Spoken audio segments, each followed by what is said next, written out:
இதில் ஒரு நல்ல ஒரு விஷயம் என்னென்னா புஷி கொஞ்சம் வெளியில் இருங்கன்ட்டாப்புல. விஜய் சொன்னாரா? வந்தோடனே வெளியில் இருங்க அப்படின்ட்டு தனித்தனியாக தான் சந்திக்கிறோம். இதில் நிர்வாகிகளுக்கு ரொம்ப சந்தோஷம். பரவாயில்லடா தலைவர்கிட்ட நம்ம எப்படி விஜய் தெளிவாயிட்டான்னு புரிஞ்சுக்கிறதா எப்படி இது? ஆமாம், இது ஒரு முதல் படி. ஜான் ஆரோக்கியசாமியோட ஆடியோ, 2வது ஆடியோ, உளவுத்துறையில் இவர் இருக்காருன்னு. ஜோக் என்னன்னா, எனக்கு வந்த தகவல் 2 பேருமே உளவுத்துறையோட நெருக்கமாக இருக்காங்க. ஜான் ஆரோக்கியசாமியும் புஷி ஆனந்த் 2 பேருமே உளவுத்துறையோட நெருக்கமாக இருக்கிறாங்க அப்படின்றது தான். இவங்க 2 பேருக்குமே இந்த கட்சி நீண்ட கால கட்சி எப்படி கொண்டு போகணும், நிர்வாகிகளை எப்படி தேர்ந்தெடுக்கணும் அப்படின்றதுலேயே ஏகப்பட்ட சுணக்கம். இது இல்லாமல் இந்த மாதிரி குற்றச்சாட்டுகளும் வெளியே வந்துச்சு. பணம் வாங்குறது, மாவட்ட செயலாளருக்கு 20 லட்சம், பகுதிக்கு 10, வட்டத்துக்கு 5 இப்படிலாம் வாங்குறாங்கன்ற தகவலும் வெளியில் அப்படியே வளர ஆரம்பிச்சது. அப்போ இது உண்மையாக பொய்யான்றது நமக்கு தெரியாது. புஷி ஆனந்த் அவர்களுக்கு வேண்டியப்பட்டவர்களை மட்டும் போடுறாரு. நீங்கள் பார்த்தீங்கன்னா தூத்துக்குடி மாவட்டத்தில் ஆக்னஸ்னு ஒரு அம்மா ரொம்ப வேகமாக செயல்பட்டுக்கிட்டு இருக்கிறாங்க. அவங்களுக்கு மாவட்ட செயலாளர் இல்லைன்ற அளவுக்கு போயிடுச்சு. அப்புறம் அவங்க இங்கே வந்து பார்த்து சண்டெல்லாம் போட்டு ஒரு பெரிய பிரச்சனையாகி விஜய்கிட்டே நேரம் பேசி தனக்கான இதை வாங்கிட்டு போன மாதிரி ஒரு தகவல். புஷி ஆனந்த் மேலே தான் அதிக புகார்கள் சொல்லியிருக்காங்க. ரொம்ப இன்ட்ரெஸ்டிங்காக இருக்குது.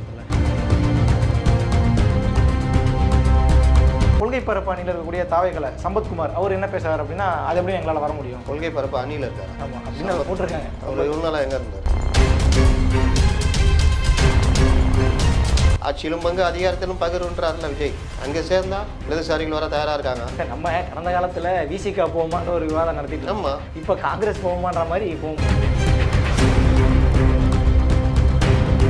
ஆளு சாவனாவசே சொல்லிட்டாரு, இந்த தடவை 6 கொடுத்தா கையெழுத்து போட மாட்டோம். அப்போ ஒரு 10 கேட்பார்ல, டபுள் டிஜிட்டில் நின்றவங்க 6 கொடுத்து வாங்கி நின்றுக்கிற வெளில போயிடலாம்ல. தோற்று கூட போட்டோம். நம்ம வெளில இருந்தால் மரியாதை இருக்கும்ல, இவ்வளோ மரியாதை கருத்து விட்டீங்களே அப்படின்னு ஒன்று நம்ம தப்பு தான். ஆமாம், நீங்கள் சொன்னது போல அவங்க ஐடிவிங்கன்னா இன்றைக்கி திமுக எதிராகவே பேச ஆரம்பிச்சிருக்காங்க. ஆட்சி அங்கே வரப்போது ஏடிஎம்கேதுன்னா அப்படியே தாவாங்க. நல்ல அழகாக இப்போ பேசுவாங்க. அதிமுக இன்று அவர்கள் 3 ஆண்டு காலமாக பாஜகவுடன் கூட்டணி இல்லை என்று எதிர்த்து பேசி வருகிறார்கள். அவர்கள் மதச்சார்பற்றதை நோக்கி நகர்ந்துட்டாங்க. அதனால் அவங்க நான் இணையணும் அவ்வளோதான்.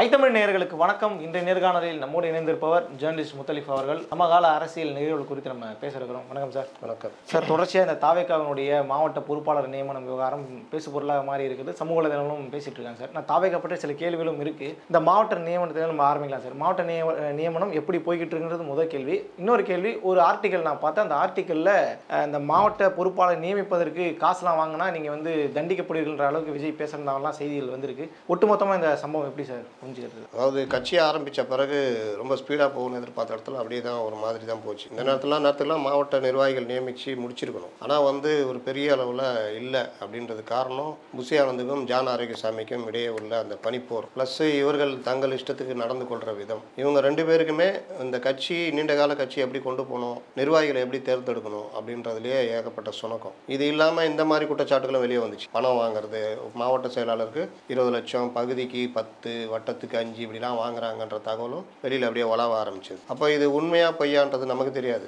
ஆனால் இது போன்ற செயல்களில் வந்து ஈடுபடும் பொழுது நீங்கள் சரியான நபர் வந்து அங்கே வர முடியாது அப்படின்றது ஒன்று. 2வது புஷி ஆனந்த், ஜான் ஆரோக்கியசாமி இவர்களுக்கெல்லாம் என்ன பிரச்சனைனா, கட்சியுடைய அந்த தமிழ்நாட்டுடைய நிலைமை வந்து அந்த அளவுக்கு தெரியல அப்படின்றது தான் அந்த கட்சிக்குள்ள இருக்க நிலைமை. அரசியல் புரிதலா? அரசியல் புரிதல் ஒரு பக்கம், மாவட்ட நிலைமைகள், இந்த மாவட்டத்தில் இந்த சமூகம், இந்த மாவட்டத்தில் இவங்க டாமினேஷன், இந்த மாவட்டத்தில் இந்த மாதிரி சூழ்நிலையில் தான் அரசியல் பண்ண முடியும், இந்த மாவட்டத்துக்கு இப்படி தான் போடணும். 2வது திமுக அதிமுக மற்ற கட்சிகளை எதிர்த்து சமர் புரியணும், களமாட வேண்டும்னா அதுக்கேற்ற அளவுக்கு மாவட்ட செயலாளர்கள் ஒரு ஸ்டஃப்பாக இருக்கணும். இது மாதிரி தேடுதல் இருக்குல்ல, அதெல்லாம் வந்து அதில் இவங்களுக்கு வேணும் புரிதல் இல்லை அப்படின்றது தான் இவ்வளோ நாள் காரணம். இன்னொன்று கட்சிக்குள்ள எல்லாருமே சொல்கிற ஒரு விஷயம், புஷி ஆனந்த் அவர்களுக்கு வேண்டியப்பட்டவர்களை மட்டும் போடுறாரு. இது சம்மந்தமாக மற்ற நிர்வாகிகளை காண்டாக்ட் பண்ணால் கூட அவங்களை காண்டாக்ட் பண்ணி அந்த குறையும் கொண்டு போக முடியல அப்படின்றதெல்லாம். நீங்கள் பார்த்தீங்கன்னா தூத்துக்குடி மாவட்டத்தில் ஆக்னஸ்னு ஒரு அம்மா ரொம்ப வேகமாக செயல்பட்டுக்கிட்டு இருக்கிறாங்க. அவங்களுக்கு மாவட்ட செயலாளர் இல்லைன்ற அளவுக்கு போயிடுச்சு. அப்புறம் அவங்க இங்கே வந்து பார்த்து சண்டெல்லாம் போட்டு ஒரு பெரிய பிரச்சனையாகி அப்புறம் விஜய்கிட்டே நேரம் பேசி தனக்கான இதை வாங்கிட்டு போன மாதிரி ஒரு தகவல். அப்போ இது எல்லாமே வெளியில் பத்திரிகைகள் மற்றதில் அப்படியே கசிஞ்சு ஆடியோ ஜான் ஆரோக்கியசாமியோட அவங்களுடைய ஆடியோ, 2வது ஆடியோ உளவுத்துறையில் இவர் இருக்காருன்னு. ஜோக் என்னன்னா, எனக்கு வந்த தகவல் 2 பேருமே உளவுத்துறையோட நெருக்கமாக இருக்காங்கன்னு. ஜான ஆரோக்கியசாமியும் ஞான ஆரோக்கியசாமியும் புஷி ஆனந்த் 2 பேருமே உளவுத்துறையோட நெருக்கமாக இருக்கிறாங்க அப்படின்றது தான். உளவுத்துறை அந்த வேலையெல்லாம் செய்வாங்க, அதான் அவங்க வேலை. அதை செய்யலைன்னா தான் அவங்க சரியாக செயல்படலைன்னு அர்த்தம். அப்போ அவங்க சரியாக செயல்படுறாங்க. ஆனால் இங்கே அரசியல் கட்சிகளில் இருக்கிறவங்க அந்த இதை வந்து ரொம்ப உஷாராக இருக்கணும். இந்த மாதிரி அதாவது நீங்கள் அவங்களோட இருக்கிறீங்களோ இல்லையோ அது மாதிரி செய்திகள் வெளியே வராமல் பார்த்துக்கணுன்றது ரொம்ப முக்கியம். அப்போது உங்களை அந்த ட்ரைனிங் உங்களை வந்து எடுக்கிறதுக்கு ட்ரை பண்ணுவாங்க. அதுக்கு நீங்கள் இடம் கொடுக்கக்கூடாது. கட்சியுடைய உள் விவகாரங்கள் எதுவுமே வந்து வெளியில் போகக்கூடாது. ஆனால் இங்கே யாராவது சேர வந்தால் கூட அவங்கள பற்றி தகவல் கூட சம்மந்தப்பட்ட தலைமைக்கே போகிற அளவுக்குலாம் இருக்குன்னா அப்போ என்ன நிலைமை? 2வது, கட்சியுடைய நிர்வாகிகள் நியமனம் ஒரு பக்கம்னா கட்சியில் வந்து சேர்றவங்க அது அவங்களோட பாதிப்பு ஒரு பக்கம், அது தனியாக சொல்கிறேன். இப்போ அந்த நிர்வாகிகள் நியமனம் இன்றைக்கி வந்து இதெல்லாம் முடிஞ்சோன்னா விஜய் ஒரு லெவலுக்கு வந்துட்டு ஏதாவது பண்ணணும், அந்த ஸ்டாகை உடைக்கணுன்ட்டு அவர் முடிவு பண்ணிட்டாரு. ஏற்கனவே மாவட்ட செயலாளர் நியமனம் சம்மந்தமாக இது பண்ணி 2-3 மாதம் ஓடி போயிடுச்சு. நேற்றுக்கு எவ்வளோ முடிச்சிடலாம். அட்லீஸ்ட் மாவட்ட செயலாளர் போட்டு மற்ற நிர்வாகிகளை வந்து நீங்கள் கொஞ்சம் அப்படி தள்ளி கூட போடலாம். ஆனால் அதற்கு எந்த வித ஏற்பாடுமே இல்லை அப்படின்றப்போ இது ஒரு என்ன சொல்கிறது, ஒருடைய ஸ்டாக் மாதிரி தான் இதை பார்க்கப்படுது. அதுக்கு பிறகு சரி ரைட்டு, இன்றைக்கி பேசி நேற்றுலேருந்து கூட்டம் நடக்க ஆரம்பிச்சிடுச்சு. இந்த கூட்டங்கள் என்ன விஷயம் அப்படின்னு பார்த்தீங்கன்னா, மாவட்ட செயலாளர்களை பேசி அந்த யாரெல்லாம் பட்டியல் எடுத்திருக்காங்களோ அவங்களெல்லாம் விஜயே நேரடியாக நேர்காணல் பண்ணுறாரு அப்படின்னு. இதில் ஒரு நல்ல ஒரு விஷயம் என்னென்னா, புஷி கொஞ்சம் வெளியில் இருங்கன்ட்டாப்புல. விஜய் சொன்னாரா? வந்தோன்னே வெளியில் இருங்க அப்படின்ட்டு தனித்தனியாக தான் சந்திக்கிறேன். இதில் நிர்வாகிகளுக்கு ரொம்ப சந்தோஷம். பரவாயில்லடா, தலைவர்கிட்ட நம்ம எப்படி விஜய் தெளிவாயிட்டான்னு புரிஞ்சுக்கிறதா எப்படி இது? ஆமாம், இது ஒரு முதல் படி. இன்னும் கேட்க இன்னும் தெளிவாயிடுவார்ல. இப்போ முதல் ரவுண்டு வர்றவன் மறந்து போயிடுவான். ஐயோ தலைவர்கிட்ட நம்ம தயாரிப்பு இல்லாமல் வருவான்ல, என்ன சொல்கிறது அதுன்னு. சில பேர் ஐயோ புஷி ஆனந்த்கிட்ட சொல்லி இவர் வந்து கேட்டு புஷி ஆனந்த்ட்டியா இந்த மாவட்டத்தில் வருவாங்க இப்படி சொல்கிறாங்க, நீ என்ன அப்படி நடக்கிற அப்படின்ட்டாங்கன்னா அவங்க அதை முடிஞ்சு யோசிப்பான்ல. சில பேர் அடிமைத்தனமாக இருப்பாங்க. நமக்கு எதுக்குப்பா வம்பு, தலைவரை எல்லாம் ஆலீஸ்வர் நல்லா அருமையாக இருக்குது என்ன மாதிரி சப்புச்சான்ட்டு போகிறவங்களும் இருக்காங்க. அப்போ இந்த கருத்துக்கள் கேட்கும் பொழுது நிர்வாகிகள் சந்தோஷப்பட்டு பலரும் பல கருத்துக்களை சொல்லியிருக்காங்க. முதல் ரவுண்டு வந்து ரொம்ப பேர் சரியாக இது ரியாக்ட் பண்ணல, சரியாக சொல்லலைன்னு. சில பேர் விட்டமின் சி கேட்டிருக்காங்க, நாங்கள் செயல் பண்ணோன்னா கொஞ்சம் ஸ்வீட் பாக்ஸ் இந்த மாதிரி விஷயங்கள்லாம் இருந்தால் தான் மாவட்டத்தில் செயல்படணும், அதுக்கெல்லாம் இங்கே இடம் இல்லை அப்படின்ட்டாராம். 2வது வந்து அவர் நீங்கள் ஆப்டான ஆளா அப்படின்ற மாதிரிலாம் கேட்டிருக்காங்க. நீங்கள் உங்கள் தகுதின்னு எதாவது சொல்கிறீங்க, நமக்கு வந்த லேசான தகவல், இன்னும் கூடுதல் தகவல்னால் இனிமேல் தான் கேட்கணும். என்னன்னா அவங்க சில கேள்விகளை வச்சு நீங்கள் இதுக்கெல்லாம் பதில் சொல்லுங்கள், உங்கள் மாவட்டத்தில் உங்களுக்கு என்ன தெரியும், நீங்கள் எப்படி செயல்படுவீங்க, என்னென்ன தகுதி உங்களுக்கு இருக்குது, மாற்றுக் கட்சியோடு எப்படி உங்களால் அரசியல் பண்ண முடியும், இந்த மாதிரி பல விஷயங்கள் வந்து கேள்வியாக அவர் கேட்டிருக்காரு. ப்ளஸ் தலைமையை பற்றி புகார்கள்லாம் சொல்லியிருக்காங்க. புஷி ஆனந்த் மேலே தான் அதிக புகார்கள் சொல்லியிருக்கிறாங்க. ரொம்ப இன்ட்ரெஸ்டிங்காக இருக்குது சார் சொல்ல. அதே மாதிரி இவர் வெங்கட்ராமன் பொருளாளர், அவர் அரசியலோட கட்சியோடு இணைஞ்சு வரமாட்டேங்கிறாரு. ஃபோன் அவரை ரீச் பண்ண முடியல. அவர் வந்து அது இந்த குறை அவர் மேலே இருக்குது. அவர் நேரத்துக்கு கையில் எடுத்திருந்தாருன்னா புஷி ஆனந்த் இந்த அளவுக்கு ஆட முடியும். ஏன்னா அவரும் ஒரு ஈக்குவல் நிர்வாகி இல்லை, பொருளாளர். அப்போது 3 நிர்வாகிகள் அவர் ஒரு ஆள் இல்லை. அவர் அந்த வரல. இப்போ இவரை பற்றி நாங்கள் அவர்கிட்ட சொன்னோன்னா அவரை நாங்கள் கான்டாக்ட் பண்ண முடியலன்றதும் விஜய்கிட்ட புகாராக போயிருக்குது. அண்ணன் ஜான் ஆரோக்கியசாமி பற்றியும் போயிருக்குது புகார். அப்போது பல பேர் வந்து இந்த புகாரை சொல்லிகிட்டு இருக்கிறாங்க. இப்போ நமக்கு பார்த்தது இவர் கொஞ்சம் ஒரு ஃபஸ்ட்டு ரவுண்டு பார்த்துருக்காரு. இன்னும் போக போக பல ரவுண்டு வரும். அதில் என்னென்ன சுவாரஸ்யங்கள் வருதுன்றது நம்ம அடுத்த ஒரு அருமையான ஸ்டெப் எடுத்து வச்சிருக்கான்ற மாதிரி நம்ம புரிஞ்சுக்கலாம் சார். அந்த வயர் தமிழ் அப்படிங்கிற ஒரு இணையத்தில் ஒரு கட்டுரை ஒன்று படித்தேன் சார். அந்த கட்டுரையில் என்னன்னா, இப்போ இன்னைக்கு இந்த திமுகவில் போய் சேர்ந்த இந்த 3000 பேர் வந்து தாவேக்காவில் தான் போய் சேர்ந்துருக்கணும், ஆனால் தடம் மாதிரி அவங்க போயிட்டாங்கன்ற மாதிரி ஒரு கட்டுரை அந்த வடிவமைக்கப்பட்டிருந்தது. அது உண்மையில் அந்த அது சம்மந்தப்பட்ட செய்திகள்லாம் நீங்கள் கேள்விப்பட்டீங்களா? அதாவதுங்க, நீங்கள் ஒரு கட்சி ஆரம்பிக்கிறாங்க அப்படின்னா உடனே அந்த மாற்றுக் கட்சியில் இருக்கிறவங்க, இங்கே நம்ம ஒடுக்கப்பட்டவர்கள், அதிருப்தியில் இருக்கிறவங்க, இவங்களாம் என்ன யோசிப்பாங்க, ஐயா புதுசாக ஆரம்பிச்சிருக்காரு, டக்குன்னு நம்ம போய் முதல்ல ஆரம்பத்துலேயே டிக்கெட் போட்டோன்னா நம்ம அங்கே சீனியர் ஆகிடலாம், இதெல்லாம் எல்லாமே யோசிப்பாங்க. ஒரு கம்பெனி ஆரம்பிக்கிறாங்க, ஒரு பத்திரிகை நிறுவனம் வச்சிங்களேன், புதுசாக ஒரு கம்பெனி ஆரம்பித்தா என்ன ரோட்டில் போகிறவங்க வரவன் மற்ற தொழில் பார்க்குறோம் நாங்கள் வருவான், பல நிறுவனங்களில் இருக்கிறவங்க அங்கே போவோம். அப்புறம் அந்த நிறுவனத்தில் இருக்கிறவர் அவருக்கு வேண்டிய ஆட்களை எடுப்பார், தானே நடக்கும். அப்போது நிறுவனத்தில் இருக்கிறவர் புஷி ஆனந்த் அவருக்கு வேண்டிய ஆளுநர் எடுக்கிறார். இப்போ வெளி நிறுவனத்துலேருந்து உள்ளே வரதுக்கு ட்ரை பண்ணுறாங்க ரொம்ப பேர், அதாவது வெளி கட்சிகள்லேருந்து, அரசியல் கட்சிகள்லேருந்து, நான் சொன்ன இவர்கள் எல்லாமே. அப்போ அவர்கள் அணுகும் பொழுது இவங்க பெருசாக ஒரு இரும்பு அகலியை வெட்டி வச்சுக்கிறாங்க. ஜான் ஆரோக்கியசாமி அண்ட் புஷி ஆனந்த். அப்போ அகலியை வெட்டி வச்சிருக்கும் போது இவங்களால ரீச் பண்ண முடியும், விஜயை ரீச் பண்ண முடியாது. அப்போ இதே மாரி ரீச் பண்ணால் அப்போ அப்படியே ஒரு இது நடந்துகிட்டே இருக்குது. இப்போது நாம் தமிழர் கட்சி நம்ம எல்லாருமே பார்க்குறோம், கடந்த 6 மாதமாக, ஒரு வருடமாகவே நாம் தமிழர் கட்சிக்கு எதிராக உளவுத்துறையிலேருந்து பல்வேறு கட்சிகள் ப்ளஸ் இது இந்த ஐடி விங்கு, ஆதரவு ஊடகவியலாளர்கள், அவர்கள் இவர்கள் எல்லாம் சேர்ந்து ஒரு கருத்தை உருவாக்கிக்கிட்டே வர்றாங்க. அதாவது சீமான் கோவமாக இருக்கிறார், யாரையும் கண்டுக்கிறது இல்லை, ரொம்ப அலட்சியப்படுத்துகிறார், அது பண்ணுறார். சீமான் தரப்பில் இந்த இந்த விஷயம் கேட்டால் அவங்களும் வந்து இந்த மாதிரி ஒரு கட்சிக்குள்ளே ஒரு ஜனநாயகம் இருக்கணும்னா, ஒரு இப்போ மாவட்டத்துக்கு சீமான் போகிறாருன்னா அந்த மாவட்ட நிர்வாகிகளை உட்கார வச்சு பேசுறது. அதில் கூட ஒரு மாவட்டத்தில் எந்திரிச்சு பேசும்போது ஒருத்தர் அடிக்க போனார், அதெல்லாம் வெளியில் வந்து புகார்லாம் சொன்னாங்க. அப்போ அந்த மாதிரி விஷயங்கள்லாம் வராமல் அவர் பார்த்துக்கணும். ஏன்னா இந்த மாதிரி எல்லா வேலையும் நடக்கும். அப்போ நீங்கள் கட்சியை கட்டுக்கோப்பாக வச்சுக்கிறதுனா முதல் இது ஸ்டெப்பே ஸ்ரீமாண்டன் தான் ஆரம்பிக்கணும். அவர் எவ்வளோ ஜனநாயகவாதியாக இருக்காரோ, எவ்வளோ குறைகளை கூப்பிட்டு கேட்டு நான் பண்ணுறேன், சரி பண்ணுறேன், நீங்கள் இது பண்ணுங்கன்றாரோ அவ்வளோ கட்சி பிரச்சனை இல்லாமல் இருக்கும். யாரும் வந்து அதிருப்தி அடைய மாட்டாங்க, வெளியே போக மாட்டாங்க. ஏன்னா பல்வேறு முனையிலும் தாக்குதல் நடக்கும். கட்சி என்னங்க நீங்கள் எவ்வளோ நாள் நீங்கள் உங்கள் எவ்வளோ திறமைசாலி, நீங்கள் இவர்கிட்ட போய் இருக்கிறீங்களேங்க, உங்களை மதிக்கிறாரா, நீங்கள் தேர்தலில் திருப்பி நின்னாலும் நீங்கள் ஜெயிக்க முடியுதா, அதே இங்கே வாங்க, உங்களுக்கு என்ன வேணும் எல்லாம் பண்ணித்தரோம், உங்கள் திறமை தேவை, தலைவரே கேட்குறாரு. இப்படிலாம் பேசக்கூடிய ஆள்லாம் இருக்காங்க. உளவுத்துறையிலேருந்தும் பேசுவாங்க, கட்சி அரசியலேருந்தும் பேசுவாங்க. இதில் அந்த வேலைலாம் நடக்கும். அப்போ இந்த மாதிரி இருக்கிறவங்கள சில பேர் விஜய் கட்சி ஆரம்பிச்சிருக்காரு, அது புது கட்சி, விஜய் தான் தலைவர், புஷி ஆனந்த் மற்றவங்களாம் ரொம்ப இது இல்லை. நம்ம பல களம் கண்டவர்கள், திமுக அதிமுகவை பாஜக காங்கிரஸ் எல்லாம் பார்த்தவங்க, தேர்தலே அரசியலே பார்த்தவங்க. நம்ம போனால் நம்மளுடைய அனுபவமாக அங்கே பயன்படும், நமக்கும் நல்லா இருக்கும்னு இது மாதிரி போகிறவங்க எல்லாரையுமே எந்த வாய்ப்பும் இல்லைன்றப்ப அவங்க அப்படியே நிற்கிறக்காங்க. இன்னும் சில பேருக்கு தலைவா என்ன அங்கேருந்து இங்கே வந்துக்கிறாங்க, இந்த கம்பெனியில் இன்டர்வியூ போனால் அங்கே ஒருத்தர் தான் இந்த கம்பெனி கூப்பிட்டு சொல்லுவான், அவங்க ஆள் இங்கே இன்டர்வியூ வந்தான்னு முடிஞ்சிச்சு கதை, அங்கேயும் வேலை கிடைக்காது இங்கேயும் கிடைக்காது, நடுத்தர் நிற்கணும். அந்த மாதிரி சில பேரை திரிசங்கு சொர்க்கத்தில் நிற்க வச்சுட்டாங்க. இந்த விவகாரமும் விஜய் காதுக்கு போயிருக்கு. அதாவது நான் வந்தவங்கள அவங்க கட்சி தலைமைக்கு போட்டு கொடுத்த விஷயம்லாம் அந்த விவகாரம் வந்த உடனே விஜய் அதுக்கப்புறம் இது பண்ணி இல்லை அவங்கள்ட்ட சொல்லுங்க நான் பண்ணுறேன், அவங்க உடனே அதிமுகவுக்கு போகிறதுக்கு தயாராகிருக்காங்க. உடனே விஜய் இல்லை நீங்கள் இருக்க சொல்லுங்க நான் பேசிடுறேன் பண்ணிடுறேன் அப்படின்னு. அவங்க அதிமுகவுக்கு போனால் அதிமுகவுக்கு பெரிய பலம்.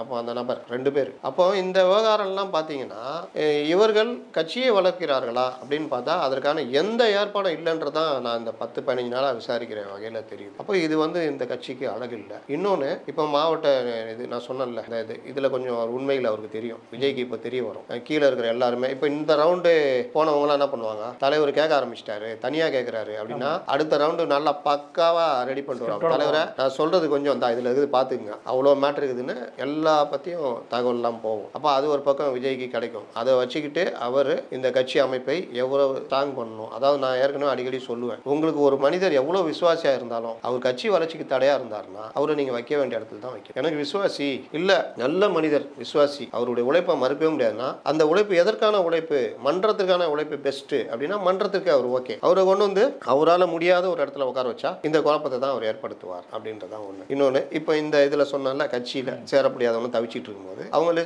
நீங்கள் நமக்கெல்லாம் தெரியும் போது உளவுத்துறைக்கே மற்றவங்களுக்கு தெரியாது. அதுவும் ஆளுகின்ற கட்சி அசைன்மெண்ட்டாக கொடுப்பாங்க, யார் யார் இருக்காங்க தூக்கு, ரொம்ப பேசுகிறாரு அவர் காலி பண்ணு அப்படின்னு. அப்போ இந்த இது எல்லாம் வரும்பொழுது அழகாக ஒரு அந்த பொறுப்பை லிஸ்ட் எடுத்து ராஜீவ்காந்தி வசம் ஒப்படைத்தவுடன் ராஜீவ்காந்தி தட்டி கூட்டு வந்துட்டார். இன்னைக்கு ஒரு 3000 பேர், கிட்டத்தட்ட 6 மாவட்ட செயலாளர், ஒன்றிய செயலாளர், வட்டம் பகுதி அது இதுன்னு ஒரு 3000 பேர். அது கிட்டத்தட்ட நஷ்டம் தானே தாவேக. ஒன்ஸ் இது போயிடுச்சுன்னா இப்போ இவங்கள வச்சு அவங்க 3000 வச்சு 9000 கூட ட்ரை பண்ணுவாங்க. நீ ஆள்லாம் கூட்டு வா அப்படின்னா அவன் நான் போயிட்டு செட்டில் ஆகிட்டேன் நீ வா அப்படின்ற ஏற்பாடுலாம். இப்போ மாவட்டம் முழுவதும் தாவேகாவை உடைக்கும் முயற்சியில் திமுக இறங்கிடுச்சு. இன்னொன்று நல்ல வாய்ப்பு, நாம் தமிழர் கட்சியை உடைக்கிற முயற்சியில் திமுக இறங்கிடுச்சு. அப்போ இன்னொன்று ஒரு வாய்ப்பு என்னன்னா தாவேகாவுக்கு இந்த இவர்கள் போக வேண்டியது, இவர்களுடைய அலட்சியம் இந்த விஷயத்தினால கோட்டை விட்டாங்க. அப்போ கோட்டை விட்ட தாவேகா கொத்தி சென்ற திமுக. அதான படிச்சீங்க, அதுதான் மேட்ரு. இன்னொரு மேட்ரு என்ன அப்படின்னா இந்தியா கூட்டணிக்கு விஜய் வர வேண்டும் என்று செல்வ பெருந்தகை அழைப்பு விடுத்திருப்பதுன்ற மாதிரி ஒரு கண்டென்ட் ஒன்று போட்டிருந்தாங்க ஜூனியர் விகடனில். இந்தியா கூட்டணிக்கு விஜய்க்கு வந்து அழைப்பு கொடுத்துருக்காங்க. அதில் அழைப்பு கொடுக்கும்போது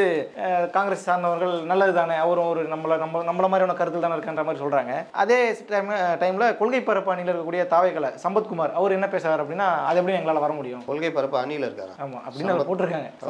எங்கே இருந்தார் சார், நம்ம தனி டிபேட் சார், நம்ம அதை விட்டுரும். என்ன கருத்து சொல்லியிருக்காரு அப்படின்னா திமுக இருக்கீங்க, நாங்கள் வந்து அரசியல் எதிரியாகவே திமுக வச்சிருக்கிறோம், அந்த கூட்டணியில் எங்களை கூப்பிட்டீங்கன்னா நாங்கள் எப்படி வர முடியுன்ற மாதிரி ஒரு பாயிண்ட்ல அவர் பேசுறாரு. இதில் தெரிஞ்சே செல்வப்பெருந்தகை பண்ணியிருக்கிறாரா இல்லை வந்து இவருடைய பொதுவான கருத்தா இதை எடுத்துக்கிறதா? இது ஆக்சுவலாக ஒரு பழைய மேட்டர் நினைக்கிறேன். நம்ம பல தடவை இது கடந்த ஒரு வாரமாக நான் அதை பேசிக்கிட்டே இருக்கிறேன். அதேமா முதல்ல எழுதுனது நான் தான், இந்த விஷயத்தை முதல்ல பேசணும் நான் தான். ஏன்னா செல்வப்பெருந்தகை அவர் கேட்குற கேள்வி கரெக்டு. இது தெரிஞ்சே செல்வப்பெருந்தகை கூப்பிட்றாருன்னா என்ன விஷயம்? அவர் இப்போ கூப்பிட்டு திமுக தலைமை கோச்சிச்சுன்னா செல்வப்பெருந்தகைக்கு பதவிக்கு சிக்கல். அப்போ செல்வப்பெருந்தகை கூப்பிட்றாரு, என்ன காரணம்? அப்போ செல்வப்பெருந்தகை எங்கேயோ மேலிடத்துலேருந்து நீங்கள் பேசிக்கலாம் சம்மந்தமான தகவல் வந்திருக்கு. கரெக்டாக. இது சம்மந்தமாக விசாரித்த பொழுது ராகுல் ஒரு 20 நாளைக்கு முன்னாடி ராகுல் விஜய் கிட்ட இங்கேருந்து ஒரு ரெப்ரஸன்டேட்டிவ், அங்கே ஒரு ரெப்ரஸன்டேட்டிவ், அவர் ஃபோன்லேருந்து இவர் ஃபோனுக்கு ஃபேஸ் டைமில் போட்டு இங்கே விஜய் கிட்டேயும் அங்கே ராகுல்கிட்டையும் கொடுத்து 2 பேரும் பேசியிருக்காங்க. சில நம்பிக்கை அளிக்க வார்த்தைகள் சொல்லப்பட்டிருக்கிறது. அதற்கு பிறகு நம்ம பார்த்துக்கலாம்னு சொல்லியிருக்காங்க. இந்த தகவல் காங்கிரஸில் இவருக்கு தலைமை கட்சி தலைவரில் இவருக்கும் தெரியப்பட்டிருக்கு. அந்த அடிப்படையில் இவர் வாங்கன்றாரு. என்ன திமுக கூட்டணியாக கூப்பிட்டாரு, இந்தியா கூட்டணி கூப்பிட்டாருங்க அவரு. இல்லை சார், கூட்டணியில் திமுக பெரிய நாட்டில் இவங்க திமுக தான் பெரிய கட்சி. சரி, இந்தியா கூட்டணிக்குள்ளே கூப்பிட்டு திமுக கோச்சிங் போயிடுச்சுன்னா இல்லை நீங்கள் கிளம்புங்க, எங்கள் கூட்டணி விட்டு கிளம்புங்க, நீங்கள் இந்தியா கூட்டணி நீங்கள் வெளியில் ஃபார்ம் பண்ணீங்கன்ட்டாங்கன்னா தேர்தல் நெருங்குது இல்லை. அதனால் மரம் சும்மா இருந்தாலும் காற்று சும்மா இருக்கக்கூடாதுல்ல. அப்போ தேர்தல் நெருங்கும் பொழுது எவ்வளோ நாள் தான் நாங்கள் 25 சீட்டுக்கு உட்காந்துக்கிட்டு இருக்கிறது. ஆட்சியிலும் பங்கு அதிகாரத்திலும் பகிர்ன்றார்ல விஜய். அங்கே சேர்ந்தா இடதுசாரிகள் வர தயாராக இருக்காங்க. நம்ம கடந்த காலத்தில் விசிகா போகுமான்ற ஒரு விவாதம் நடத்திட்டு ஆமாம், இப்போ காங்கிரஸ் போகுமான்ற மாதிரி போகும். நான் சொல்லியிருந்தேன். நான் போன வருஷத்துலேருந்து நான் சொல்லிட்டு இருக்கிறேன். அடுத்த தேர்தல் பொது தேர்தல் இது காங்கிரஸையும் விசிகாவையும் மையப்படுத்தி தான் இருக்கும் அப்படின்னு. ஆனால் அவர் பேக் ஃபிளிப் அடிச்சு கொண்டு போய் அப்படி ஒட்டினார் டிஎம்கேவோட. அதனால் இந்த மையப்படுத்துறது காங்கிரஸ் கிட்ட அப்படி இருக்கு. பாமக இங்கேயா அங்கேயான்றது ஒன்று நடக்கும். இடதுசாரிகள் சாம்சங் பிரச்சனைலேருந்து மாநில செயலாளர் மாறினதுலேருந்து அந்த மாநில மாநாட்டில் நடந்த விஷயங்கள் வரைக்கும் அவங்க ஒரு முடிவு எடுத்திருக்காங்க. இடதுசாரிகள்னா மார்க்சிஸ்ட் கட்சி என்ன முடிவு எடுத்தோ இந்திய கம்யூனிஸ்ட் எடுத்து அந்த முடிவு எடுப்பாங்க. அப்போ இந்திய கம்யூனிஸ்ட் இந்த இடதுசாரிகள் ப்ளஸ் காங்கிரஸ் ஒன்று விசிகா வரலன்னா பாமக இவங்க எல்லாம் ப்ளஸ்ஸு தாவேக்கான்னா அது ஒரு ஃபார்ம் ஆகுதுன்னு வச்சுக்கோங்க. ஆனால் இவங்க இன்னொரு மக்கள் நல கூட்டணி மாதிரி தான் ஆகிடுவாங்க. ஏன்னா யாருமே ஃபீல்டில் ஒர்க் பண்ணுறவங்க கிடையாது, பணமும் அவங்கள்ட்ட இருக்காது. திமுகவை எதிர்த்து களமாறுற அளவுக்கு அவங்களுக்கு மேன் பவரும் இருக்காது. இருக்கும், தாவேக்கால இருக்குது. ஆனால் அவங்க அனுபவமற்ற இளைஞர்கள், அவங்கள ஈஸியாக சமாளிச்சிருவாங்க. அப்போ இதுக்கு எல்லாத்துக்கும் ஈக்குவல்னா இந்த டீம் அப்படியே ஏடிஎம்கேவோட போய் மெர்ஜ் ஆச்சுன்னா பலம் வாய்ந்த கூட்டணி ஏடிஎம்கே கூட்டணி. இல்லை சரி, இப்போ நம்ம இந்த செல்வப்பிரந்தையனுடைய இந்த கருத்தை அடிப்படையாக வச்சு நம்ம பேச ஆரம்பித்தோம்னா இது கூட்டணிக்கான அழைப்புன்னு புரிஞ்சுக்கிறதா இல்லை அவங்களுடைய சீட்டு பேரத்துக்கான அழைப்புன்னு புரிஞ்சுக்கிறதா? எப்படி வேணா வச்சுக்கோங்க. சீட்டு பேரப்பா என்னப்பா உனக்கு பிரச்சனை, ஏன்பா கூப்பிடுறேன், உனக்கு என்னென்ன பிரச்சனை, 60 சீட்டு வாங்கியிருந்தேன், 25 சீட்டு கொடுத்தீங்க, சரி நீங்கள் வரணும்னு விட்டோம், நாங்கள் தியாகம் பண்ணோம். இந்த வருஷமும் அதே மாதிரி 25 சீட்டு கொடுத்தா நாங்கண்ணா பைத்தியமா நாங்கள். சரி விடு, என்ன வேணும், 60 சீட்டு கொடுங்க, சரி 50 சீட்டு வச்சுக்கப்பா. 50 சீட்டு கொடுத்தா ஆனானப்பட்ட விசிகா ஸ்போக்ஸ் பர்சன் ஆளு சாவனாவசே சொல்லிட்டாரு, இந்த தடவை 6 கொடுத்தா கையெழுத்து போட மாட்டோம். அப்போ அவர் 10 கேட்பார்ல. இடதுசாரிகளை வச்சு செஞ்சாங்க மாநாட்டில், சிபிஎம் மாநாட்டில் தோழர்கள். என்ன நினச்சிக்கிட்டு இருக்கிற, டபுள் டிஜிட்டில் நின்றவங்க 6 கொடுத்து வாங்கி நின்றுக்கிற, வெளில போயிடலாம்ல, தோற்று கூட போட்டோம், நம்ம வெளில இருந்தால் மரியாதை தந்துருக்கோம்ல, இவ்வளோ மரியாதையும் கற்று விட்டீங்களே அப்படின்னு தப்பு தான். ஆமாம், நீங்கள் சொன்னது போல் அவங்க ஐடிவிங்களே இன்றைக்கி திமுக எதிராகவே பேச ஆரம்பிச்சிருக்காங்க, ஓப்பனாக பேச ஆரம்பிச்சிருக்காங்க. இப்போ அது தலைமை மாறினா எல்லாம் மாறும். அதுக்கப்புறம் அவர் தண்ணியில் விலங்கு கொடுத்து அவரை வெளியே அமிச்சிட்டு இப்போ சண்முகத்தை கொண்டு வந்திருக்காங்க. டபுள் டிஜிட் இல்லாமல் நம்ம சீட்டை வாங்கக்கூடாதுன்னு இருக்காங்க திமுகவில் இருக்கிற ஐடியாவும் அவங்களுக்கு இல்லை. தொழிற்சங்க விவகாரம் பல விஷயங்கள் அவங்க பார்க்குறாங்க. அப்போ அவங்க டிமாண்ட் ஏடிஎம் கூடனா நாங்கள் வந்தால் பண்ணுறோம், இவங்க அப்படி சொல்லி தானே கூட்டு வந்தாங்க. 100 நாட்கள் நாங்கள் ஆட்சிக்கு வருவோம், பணப்பாளர்கள் பிரச்சனைலாம் நீங்கள் போராட்டத்தை கைவிடுங்க, நாங்கள் இருக்கோம், நாங்கள் பண்ணுறோம் அப்படின்னு தான் சொன்னாங்க. இன்ன வரைக்கும் பண்ணுறாங்க. அதனால் இந்த மாதிரி விஷயங்கள்லாம் அங்கே இல்லைங்க விடுங்க நாங்கள் பண்ணிக்கிறோன்னா மாறுறதுக்கு வாய்ப்பு இருக்குது. அப்போ இந்த மாதிரி விவகாரம்லாம் டிமாண்ட் பண்ணுறதுக்காகவும் இருக்கும், கூட்டணி மாறுறதுக்காகவும் இருக்கும். எல்லாம் என்னென்ன அப்படின்னு இது போட்டு வச்சுருக்காங்க. இல்லை நீங்கள் நடந்துக்கிட்டீங்களா, நான் கேட்குறேன். உங்களுக்கு அவங்க 10 வருஷமாக ஆட்சியில் இல்லை அப்படின்னு உதவி பண்ணி சீட்டெல்லாம் குறைச்சிட்டு உதவி பண்ணாங்க, அவங்களுக்கு நீங்கள் என்ன பண்ணீங்க? நான் இன்றைக்கி சொல்கிறேன், எதிர்கட்சிகளுக்கு கூட்டணியில் இருக்காங்கன்னா அவங்களுக்கு சில வசதிகளை ஆளுங்கட்சி பண்ணி தருவாங்க. ஈஸி ஆக்சஸ் சார், இந்த மாதிரி ஒரு இது பண்ணணும், ஒரு அவங்க வருமானத்துக்கும் ஏதாவது வழி பண்ணி தருவாங்க, கான்ட்ராக்டோ மற்ற விஷயங்களோ இல்லை வேலைக்கு ஏதாவது ஒன்றில் பண்ணி தருவாங்க. இந்த இதில் யாருக்குமே எதுவுமே இல்லைன்றதான் எல்லாருடைய வருத்தமும். சரி, இவங்க வருத்தப்பட்டு அங்கே போய் கேட்டால் அவங்களும் ஏங்க நாங்களே அப்படி தாங்க இருக்கிறோம் அப்படின்னு அங்கே இருக்கிற அமைச்சர்கள் மற்றவங்க சொல்லும் போது இது என்ன இது? அப்போது இந்த ஒரு கோபமும் எல்லார்ட்டையும் இருக்குல்ல. அதிமுக அப்படி இல்லை, லிபரல், வாங்க என்ன வேணும் ரைட்டு போங்க எடுத்துகிட்டு போங்க, நல்லா இருங்க, நீங்களும் நல்லா இருக்கு, நான் அந்த மாதிரி இது. அப்போது உங்களுக்கு அதெல்லாம் பார்க்கும்பொழுது மாறுறதுக்கான வாய்ப்பு இருக்குது. விசிகா இவ்வளோ பேசுகிறாங்கல்ல, எலெக்ஷன் நெருக்கத்தில் பாருங்கள், ஆட்சி அங்கே வரப்போகுது ஏடிஎம்கே எதுன்னா அப்படியே தாவாங்க, நல்லா அழகாக இப்போ பேசுவாங்க. அதிமுக இன்று அவர்கள் 3 ஆண்டு காலமாக பாஜகவுடன் கூட்டணி இல்லை என்று எதிர்த்து பேசி வருகிறார்கள். அவர்கள் மத சார்பற்றதை நோக்கி நகர்ந்துட்டாங்க. அதனால் அவங்களோட நாங்கள் இணையறோம், அவ்வளோதான். இது ஒரு கொள்கை கூட்டணி, வெற்றி கூட்டணி அப்படின்றதெல்லாம் வரும். அதற்கான வேலையை எடப்பாடி பழனிசாமி செய்யணும். நான் வாட்டில் கவனம் இருப்பேன். அதாவது தெருவில் ஒரு அழகான பொண்ணு இருக்குது, 4 பேர் ஒருத்தன் சைக்கிள் எடுத்துகிட்டு சுற்றிட்டு இருப்பான். அதெல்லாம் அந்த கால கதையை சொல்கிறேன். இப்போலாம் ட்விட்டர் இன்ஸ்டா வந்துச்சு, சொல்கிறேன் அந்த கால கதையை சொல்கிறேன். ஒருத்தன் சைக்கிளை சுற்றுவான், ஒருத்தன் பைக்கில் சுற்றுவான், ஒருத்தன் அதை சுற்றுவான். எதிர் வீட்டிலே இருந்துங்கன்னு இவர் என்ன மீறி எங்கே போய்டும், நான் எப்படி இது நான் எவ்வளோ பெரிய அழகான்னு சொல்லியிருந்தா எவனோ ஒரு பையன் சைக்கிளில் வந்தவன் ஏற்றிட்டு போயிடுவான். அப்புறம் நீ உட்காந்து புலம்பிட்டு இருக்க முடியாது. அதனால் அதிமுக என்னை நோக்கி வருவாங்கலாம் எதிர்பார்க்க முடியாது. அவங்களை நோக்கி நகரணும். பெரிய கட்சி அந்த இதெல்லாம் நடக்காது. ஜெயிக்கணும்னா கலைஞர் பாணியை கையில் எடுக்கணும். கலைஞர் ஜெயிக்கிற வரைக்கும் என்ன வேணால் பேசுவார். நீங்கள் வாங்க எல்லா மரியாதை எல்லாம் கொடுப்பாரு. ஜெயிச்சா பிறகு அவங்க வந்து இவர்கிட்ட மரியாதை கொடுக்குற அளவுக்கு ஆகிடும் நிலைமை.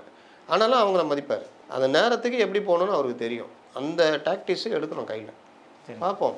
பல்வேறு விஷயங்கள் நம்ம பேசியிருக்கோம். மக்கள்கிட்ட கொண்டு போய் சேர்க்கலாம். மக்களை தெளிவடையட்டும். நேரம் ஒதுக்கி பேட்டி கொடுத்தமைக்கு நன்றி சார்.